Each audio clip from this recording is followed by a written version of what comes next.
From Fox 8 Sports, this is the Overtime Podcast. From the Fox 8 studios in New Orleans, this is the Fox 8 Overtime Podcast. I am your host, Sean Fazende, riding shotgun as he does each and every podcast. Is Andre Johnson Jr. Do not forget the Junior is very important to remember the JR. Before we get into today's content, be sure to like, share, rate, and review. If you're watching us on YouTube, hit that subscribe button. Get the bell notification when we drop that fire content. And hello once again to all of those who have found us here on the Gulf Coast Sports and Entertainment Network. Network of the future, folks. So glad you have found us here or wherever you find the Fox 8 Overtime Podcast. All right. It's Wednesday, not a normal Wednesday because the Saints play on a Monday, so everything is kind of shifted back a day, so no Saints availability today. Normally on a Wednesday, we'd have kind of the start of the week's preparation, but that is not happening today because they had the extra day. A lot has happened from the last time we spoke. You guys have expressed your opinions to us since the last time we spoke, but it's a new day, and we have a new-ish topic, kind of a similar topic, but a fresh take on a topic. But first things first, how you feeling today?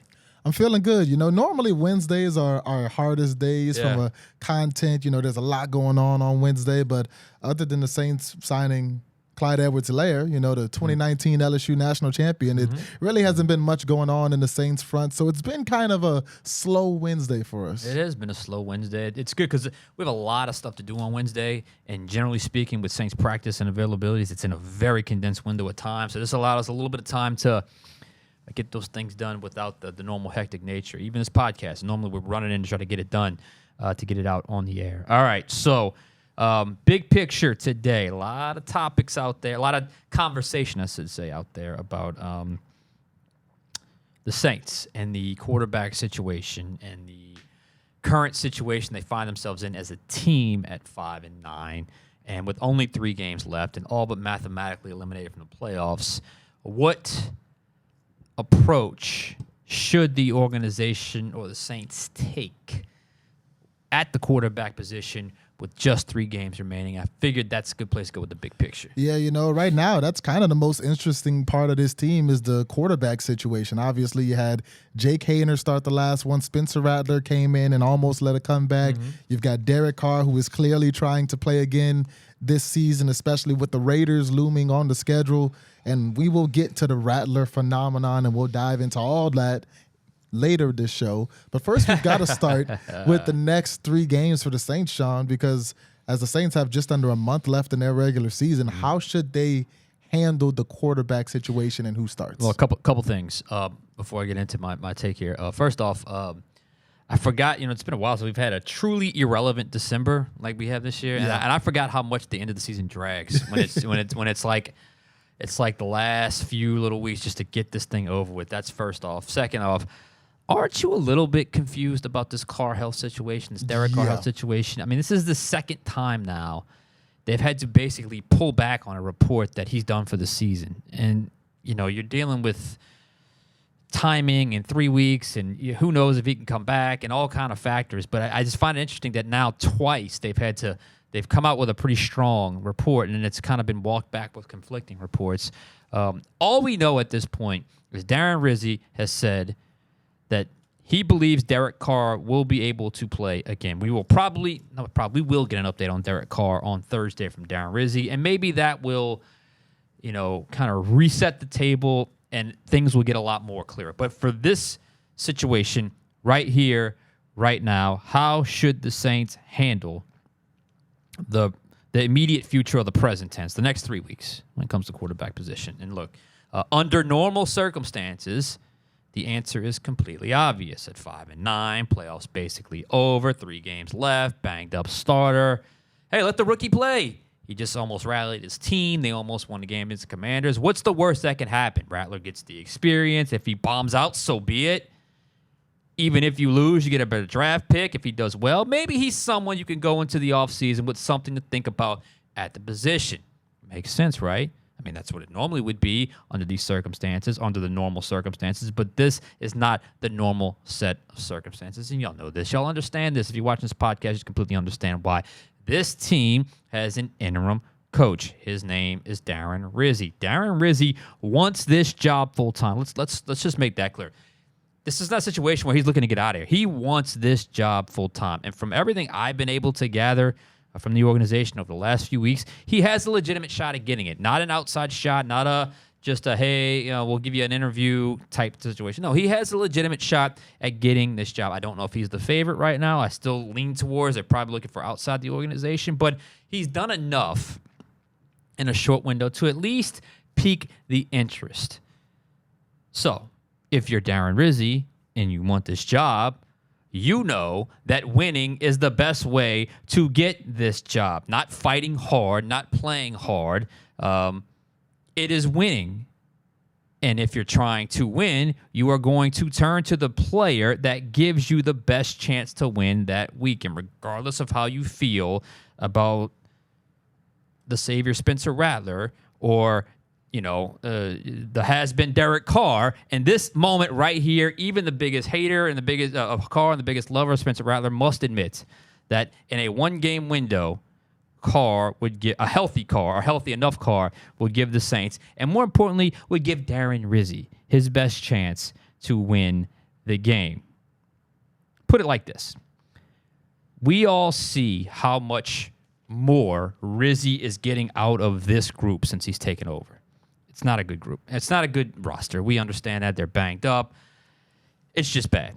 But yet, they've shown some life. They've done some things differently that has yielded better results in different areas. I mean, the pass rush immediately kind of comes to mind on the defensive front. They are playing harder. They are playing smarter at times. And sometimes they are, yes, playing better. But if you're Rizzi, do I want to turn in my resume at 4-4? Or do I want to turn in my resume at 5-3 or 6-2? Yeah. And also, yes, my guys, they fought hard. A little issue with the microphone there. Yeah. They fought hard and they didn't just fight hard. We won. I made the decisions to help us win games this year. That's all Rizzi's got to worry about. That's all Rizzi should be worrying about.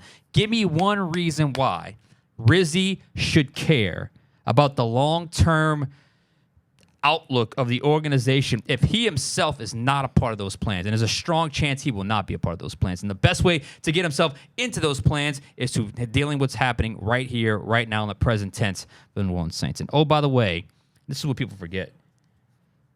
It's not just Rizzi.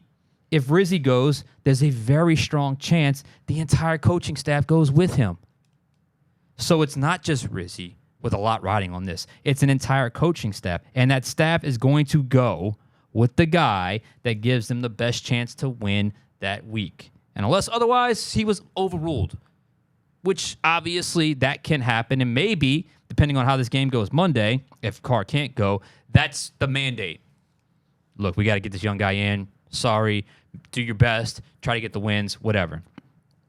So, long way of saying that if it's up to Rizzi and Carr is healthy enough to go, even if he's not 100%, if he's functional, can operate the offense, he's going to go with Carr. And if I were in Rizzi's exact situation right now, if I were a head coach for a little more job security, it would be option A. But option B, I'd be doing exactly what Rizzi is doing right now. Now, let's be realistic. This Monday feels a little bit, would you agree with this? A little bit of a stretch for Derek Carr this Monday? But it's certainly possible he can go. Honestly, I'm not even sure they win this week with or without Carr, or with or without Spencer Rattler. It's just it just feels like a very bad matchup against a very hungry team that's 10-4, and somehow in any other division would probably be leading the division, but they're in third place in their division at 10-4. But Raider game, Bucks game, you probably beat the Raiders with either guy. I don't want to just say that, but I certainly feel like the Raiders are playing for a high draft pick. Yeah. But the Bucks, you can beat the Bucks. They have beat the Bucks on the road to close out the season. They did it last year. And in that scenario, I think you'd have to go with Carr unless the Bucks were trying to do the rest your starters type thing in that season finale, which I guess could potentially happen. But that's a long way of saying, look, normal circumstances, you go with Rattler. Current circumstances, Rizzi's going to give himself is going to hold out for as long as he has to give himself the best chance to get as many wins on that resume as possible, because he understands Derek Carr, as bumpy as it's been at times, still is the only quarterback to lead his team to a victory this year. Yeah. I mean, at the end of the day, since Derek Carr landed in New Orleans, the Saints are 1-8 in games that he hasn't finished or didn't start. Exactly. The only win they have came in the Giants game. When he got hurt, like, what, 2 minutes He left in the got game? hurt, 2 minutes left in the game, and he got them the lead before he went out. And they almost lost that game if Brian Brzee didn't play superhero on the field goal that would have sent it to overtime. So the Saints have not had a good track record without Derek Carr, whether they start Jake Hayner, Spencer Rattler, or even when Jameis Winston would come in to finish games. The Saints have not been very good without Derek Carr. And everything you say about Darren Rizzi, about Rizzi really needs these wins because he's building a resume, I think the same is true for Derek Carr. Because for Derek Carr, that's a good point. In the big picture of things, when you look at Derek Carr's career, if this New Orleans experiment doesn't work for Derek Carr, this might be his last stint as a starter in the NFL. Great point. A lot of other teams may look at Derek Carr and say, okay, you weren't able to get over the hump in Oakland/Vegas with the Raiders. You go to New Orleans. You weren't able to make the playoffs in New Orleans. You had health issues up and down. Like, sure, he'll find his way on a roster, but will somebody bring Derek Carr in and say, hey, this is the guy we're going to build around. This is the guy who could take us to the promised land. This is our starting quarterback, in the way that the Saints did about 2 years ago when they brought him here. If this New Orleans experiment doesn't work out, if he can't make anything of this team and get this team to the postseason, I don't think they do. Now, he'll still find a way on a roster, maybe as a backup guy, maybe as a quote-unquote fight your way into the starting spot, a mentor to a rookie, kind of what Andy Dalton was for the Carolina Panthers this year, maybe something like that. But Derek Carr is also fighting for his NFL life when it comes to being a starter and accomplishing all the things that I'm sure he wants to accomplish in this league, and a lot of the things that he has yet to accomplish. So Rizzi and Carr are both in the same boat. If you left it up to them, Carr would be, if it was at all possible, Derek Carr will be playing primetime Monday night football against the Green Bay Packers, and he's for sure going to want his revenge game against his former team, the Las Vegas Raiders, as well. You know, I never really thought about it that way because Derek Carr's contract makes. I mean, we're going to do a whole different pod on this. We almost included this in this pod, but it's too much to get into to fit it all in with other topics. But Derek Carr's contract is a little complicated. It's not an easy, let's just cut the guy, let's just restructure the guy. There's a lot of subtleties in there that the more I read about, the more it's going to be a very complex decision because I just don't. Because I mean, the Derek Carr haters are get rid of him. Let's get rid of him. Let's roll with Rattler type stuff. But you're right. The question is, has he done enough this year to come back for year 3? And I don't know.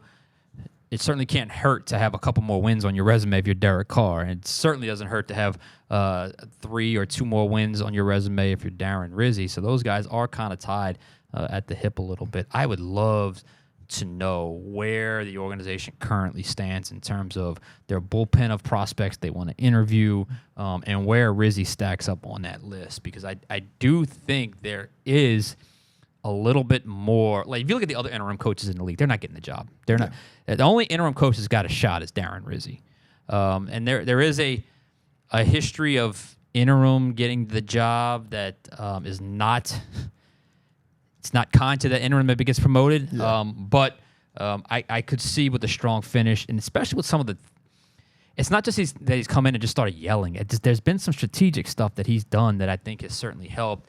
I mean, like the game plan against Washington was great. I mean, have they allowed more than 21 points since he's been back? They're averaging 16 points a game allowed on defense since he's taken over as head you're coach. talking about a team that's, that's tangibly done some things better. And if you look at a guy like Rizzi, you say, okay, if I gave Darren Rizzi the exact same circumstances that Dennis Allen had this year, the exact same, what would that record be? I think that's something that I don't know if that's going to get far into the minds of Loomis and company, with whoever's operating the coaching search. But I do think the best way for Rizzi to give himself the best chance is to win as many games as possible. And if you're Darren Rizzi, that should be number one, not what the future of the Saints organization is if it doesn't include me. Now, once he's included in that, absolutely. Yeah.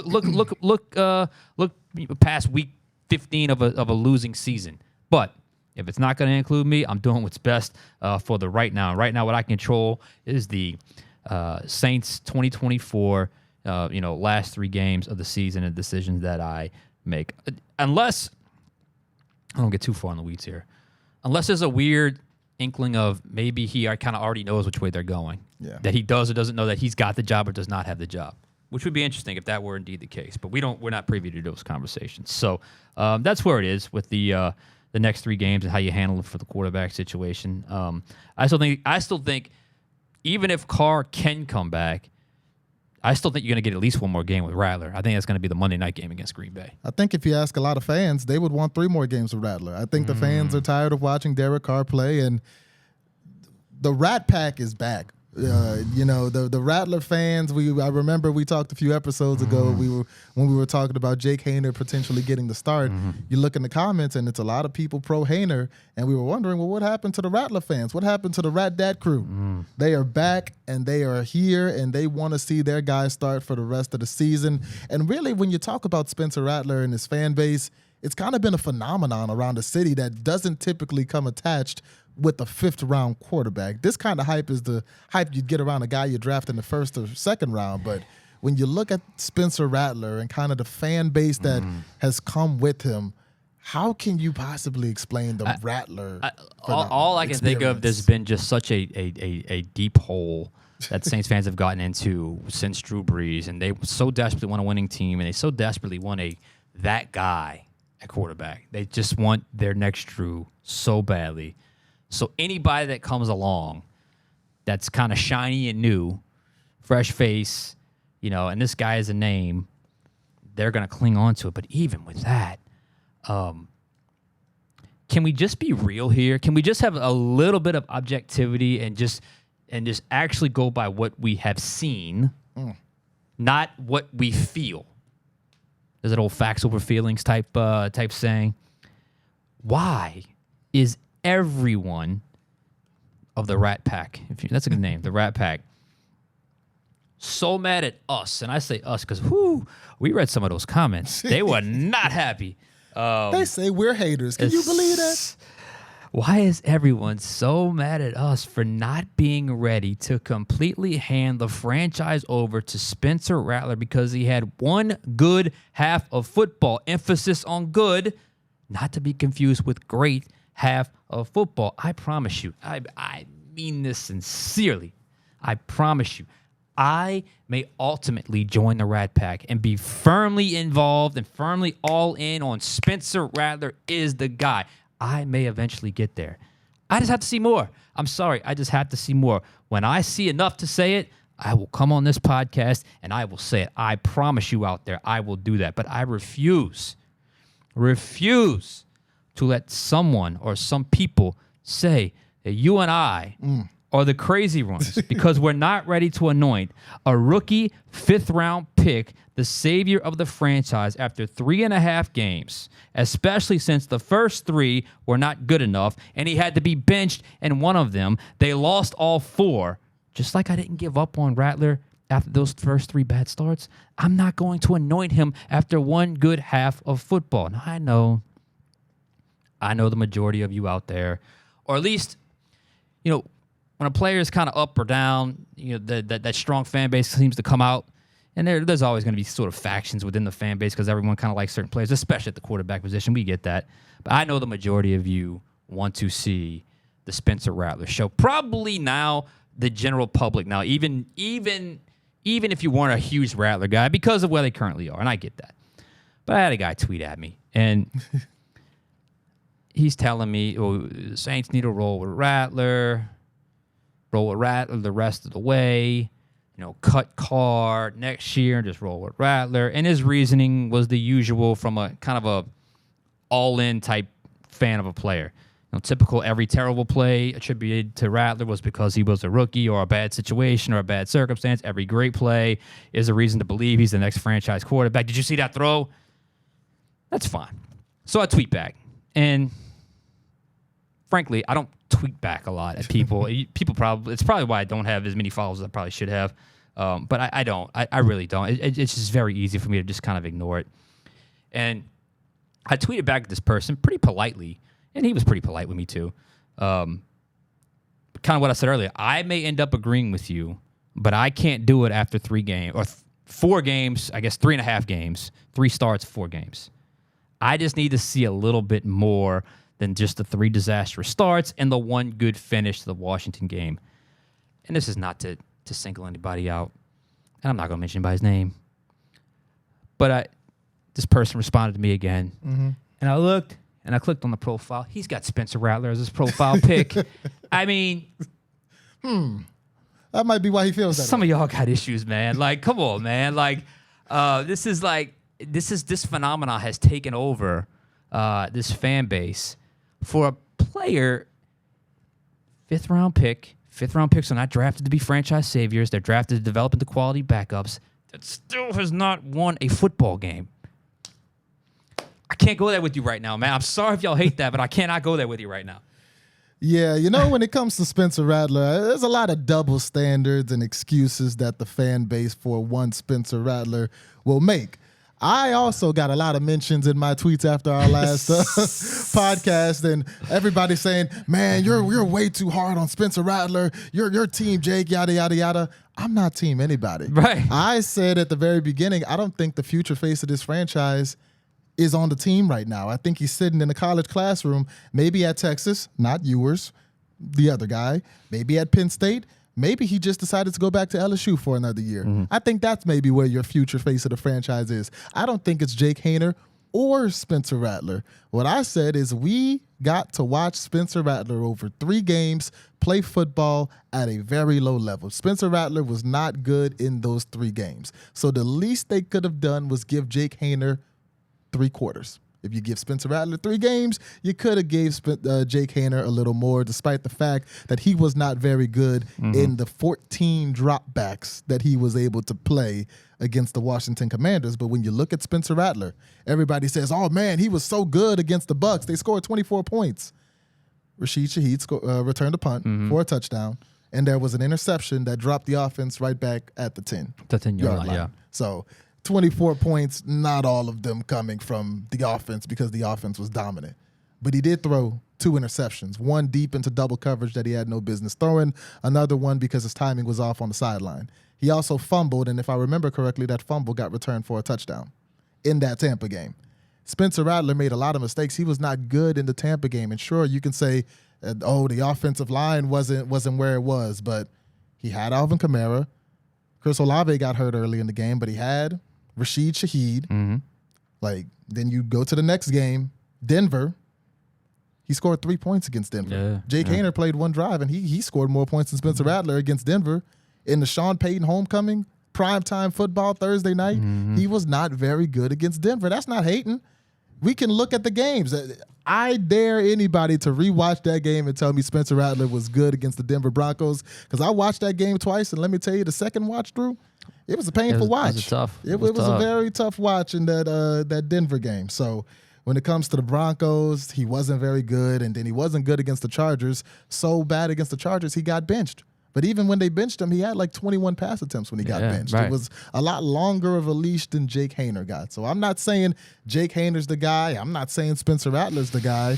I'm saying, considering the sample size that we saw Rattler and the bad plays that we saw, if you looked at the first 14 dropbacks against the Broncos, you'd probably bench Rattler too if you're holding him to the same standard that Haener was held to. But Haener was not held to that standard, but that's in the past. The team clearly has chosen Rattler as kind of their guy moving forward this season. But at the end of the day, I don't think either one of them is going to wind up representing this team in the long term. And I get it.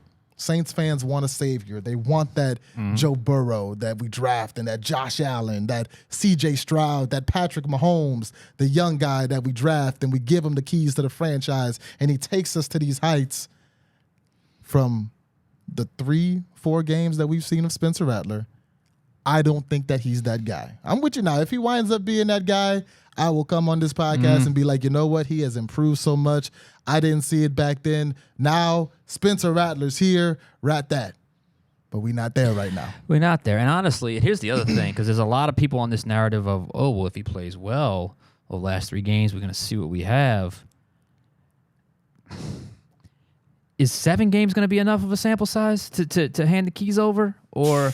And to be fair, I don't want to say everybody wants is saying Rattler's going to be the franchise quarterback, but it feels like there's a lot of they're enough that they have already seen that thinks that he can do better than Carr. Now I remind you, as lame as some of y'all think Carr is, he's 14-13 as a starter. So this man has led. It's not great football, but it's still a winning record. And if you look at his numbers are good. And I can tell you the dislike from the sizable portion of the fan base of Carr is a total 180 to how much the coaching staff likes Carr and trusts Carr. That's not opinion. That is fact. I'm not telling you what I think. I'm telling you what I know there. So there's a big decision to be made, a huge decision to be made at the game's most critical position. And maybe Rattler helps himself with a couple of extra performances and he does well. But I need to see more. I don't even know if I'm going to be willing, unless he comes out, throws for 350, 4 tutties the rest of and 3 straight games, I'm going to be ready to say, okay, yeah, I've seen enough. I think he's probably going to be somewhere in the middle, not as bad as his last 3 starts, but probably a little bit better. But not certainly. I don't think he's going to set the world on fire. So then what? Then what do we do? Then how do we go after that? Because that's going to be just enough for the fan base to want that, but I'm not sure that's going to be enough to actually cross over into that world. So that's a different topic for a different day. But the Rattler crew, y'all are loyal, man. I'll give y'all that. Y'all are loyal. Yeah, they love their guy, but I will say if Derek Carr was healthy for every game this season, if the 0-4 that they are when Carr hasn't started, if he starts those 4 games, they're at least 2-2. I think they're 7-7 right now. The way the defense played, they beat Washington, and I think they could have beaten the Denver Broncos and Sean Payton on Thursday night if they had Derek Carr. And instead of sitting here talking about 2 backups, we're talking about playoffs. But that'll be the biggest what if, because the Saints were not healthy this year. Derek Carr was not healthy. 0-4 without him, and we might have to watch 3 more games without QB1. We'll see. We'll see what happens. All right, we'll be back on Friday. For Andre Johnson Jr., I am Sean Fazende. We will catch you guys next time on Overtime.